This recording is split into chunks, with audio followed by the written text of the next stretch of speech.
നടന്മാരുടെ ഹൃദയത്തിലും രൂപപ്പെടാൻ തുടങ്ങി. ലൈംഗിക ചൂഷണം നടത്തിയിട്ടുള്ള ആളുകളെ നിയമത്തിന്റെ മുന്നിൽ കൊണ്ടുവരണം. ഇനി മഹിളാ കോൺഗ്രസിന്റെ സംസ്ഥാന അധ്യക്ഷയും രാജ്യസഭ എംപിയും ജെബി മേത്തറിന്റെ ഒരു സെൽഫി കാണാം. അല്ല, നമ്മുടെ താരത്തെ കണ്ടില്ലല്ലോ. അദ്ദേഹത്തിനോട് നിങ്ങൾ ചോദിക്കും. വന്നു.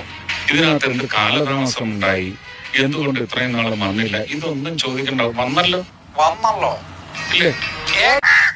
രാത്രിയാവുമ്പോ പ്രമുഖന്മാർക്കുണ്ടാകുന്ന എഫക്റ്റ് അവരെന്ത് ചെയ്യുന്ന വെച്ചാല് രാത്രിയാവുമ്പോ പോയിട്ട് നടിമാരുറങ്ങുന്ന റൂമിന്റെ വാതിലിൽ മുട്ടും. സ്ക്രീനിലൊക്കെ ജനങ്ങൾ ആരാധിക്കുന്ന ചില കഥാപാത്രങ്ങൾ സ്ക്രീനിൽ മാത്രമേ ആരാധിക്കാൻ കൊള്ളൂ. ആരാണ് ഈ മുട്ടിന്റെ ആൾക്കാർ? മുറിയിൽ പോയിട്ട് തട്ടുന്ന വിധവന്മാരാണ്. അവരുടെ പേരൊക്കെ പറഞ്ഞു കാണുമല്ലോ. അപ്പൊ ആ റിപ്പോർട്ട് അത് പുറത്ത് പറയുന്നതിന് എന്താ അത്ര മടിയുടെ ആവശ്യം എന്താ? ഇങ്ങനെ മുട്ടിയ ഒരാൾക്കുണ്ടായ അനുഭവം പണ്ടൊരിക്കൽ കൊല്ലം തുളസി പറഞ്ഞിട്ടുണ്ട്. ഞാൻ അറിഞ്ഞത് എന്റെ അടുത്ത് വന്നങ്ങിയിരുന്നു. ഇവന്റെ പതുക്കെ തടവാൻ തുടങ്ങി.